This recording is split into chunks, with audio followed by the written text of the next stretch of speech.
नमस्कार दोस्तों, माया नगरी में आपका स्वागत है। हाजिर हूं मैं एक दिलचस्प जानकारी के साथ। तो दोस्तों वीडियो को पूरा देखें और अगर आपने अब तक हमारा चैनल सब्सक्राइब नहीं किया है तो सब्सक्राइब करें, लाइक करें और शेयर करें।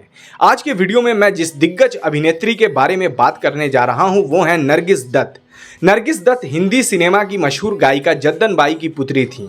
मजहब से मुसलमान जद्दन बाई के 3 विवाह हुए, जिनमें से एक ब्राह्मण मोहन बाबू से तथा तीसरे विवाह से फातिमा रशीद उर्फ नरगिस का जन्म हुआ। उनके 2 भाई अख्तर व अनवर हुसैन थे। नरगिस की सांसद बेटी प्रिया दत्त और नम्रता दत्त द्वारा लिखी गई पुस्तक के अनुसार बॉलीवुड की प्रथम महिला संगीतकार, फिल्म निर्माता तथा पटकथा लेखिका जद्दन बाई उत्तर प्रदेश के चिलबिला गांव की थी और वो अपने ज़माने की मशहूर ठुमरी गायिका भी थी। उनकी गायकी से उत्तम चंद मोहन चंद उर्फ मोहन बाबू इतने प्रभावित हुए कि उनका दिल उन पर आ गया। उन्होंने इस्लाम कबूल कर लिया और अपना नाम अब्दुल राशिद रख लिया और जद्दन बाई से निकाह कर लिया। उन्होंने 1935 में तलाशे हक बनाई, जिसमें बतौर चाइल्ड आर्टिस्ट न सिर्फ 6 वर्षीय नरगिस ने अपने फिल्मी करियर की शुरुआत की, बल्कि खुद जद्दन बाई ने भी संगीत निर्देशन का जिम्मा संभालकर हिंदी फिल्मों की सर्वप्रथम महिला संगीतकार होने का रुतबा हासिल किया।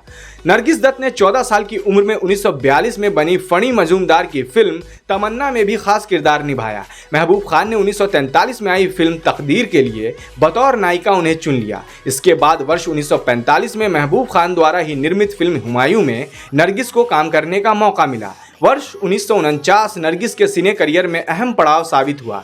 इस वर्ष उनकी बरसात और अंदाज जैसी सफल फिल्में रिलीज हुईं। लव ट्रायंगल पर बनी फिल्म अंदाज में उनके साथ दिलीप कुमार और राज कपूर जैसे नामी अभिनेता थे। इसके बावजूद भी नरगिस दर्शकों का ध्यान अपनी ओर आकर्षित करने में सफल रहीं।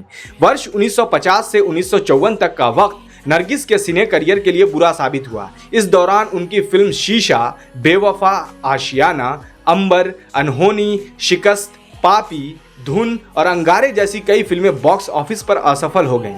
लेकिन वर्ष 1955 में उनकी राज कपूर के साथ फिल्म श्री 420 रिलीज हुई, जिसकी कामयाबी के बाद वो एक बार फिर से शोहरत की बुलंदियों पर जा पहुंचे। नरगिस के सिने करियर में उनकी जोड़ी राज कपूर के साथ काफ़ी पसंद की गई।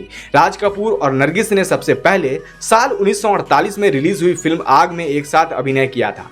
इसके बाद नरगिस ने राज कपूर के साथ बरसात, अंदाज, जान पहचान, प्यार, आवारा, अनहोनी, आशियाना, आह, धुन, पापी, श्री 420, जागते रहो और चोरी चोरी जैसी कई फिल्मों में भी काम किया। वर्ष 1956 में रिलीज हुई फिल्म चोरी चोरी नरगिस और राज कपूर की जोड़ी वाली अंतिम फिल्म थी। हालांकि राज कपूर की फिल्म जागते रहो में भी नरगिस ने गेस्ट अपीयरेंस की भूमिका निभाई थी। नरगिस राज कपूर से शादी करना चाहती थीं, जो पहले से ही शादीशुदा थे।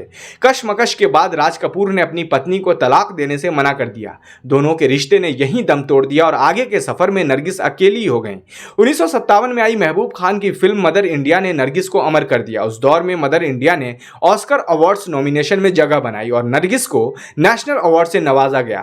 मदर इंडिया की शूटिंग के दौरान सेट पर आग लग गई, जिसमें नरगिस बुरी तरह फंस गई थी। सुनील दत्त ने अपनी जान पर खेलकर नरगिस को बचा लिया, पर खुद इस हादसे में घायल हो गए थे। यहां से नरगिस और सुनील दत्त के रिश्ते की शुरुआत हुई, जो आगे चलकर 1958 में शादी के बंधन में बदल गई। शादी के बाद नरगिस का नाम निर्मला दत्त हो गया। शादी के बाद नरगिस ने 2 बेटियों नम्रता और प्रिया और बेटे संजय दत्त को जन्म दिया, जो आज हिंदुस्तान में मशहूर नाम है।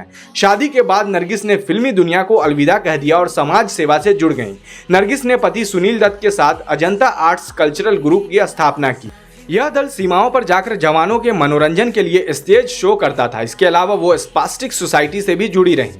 बाद में 1980 में नरगिस को राज्यसभा के लिए भी नामित किया गया, लेकिन किस्मत को कुछ और ही मंजूर था। वो अपना कार्यकाल पूरा नहीं कर सकीं।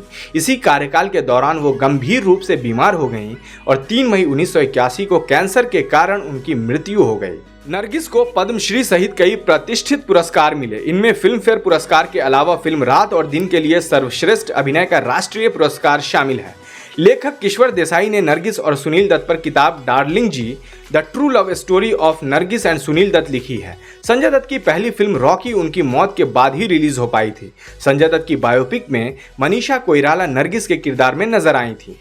तो दोस्तों कैसी लगी ये दिलचस्प जानकारी हमें कमेंट कर ज़रूर बताएं। फिर हाजिर रहूंगा ऐसी ही एक दिलचस्प जानकारी के साथ। बने रहिए माया नगरी के साथ। नमस्कार।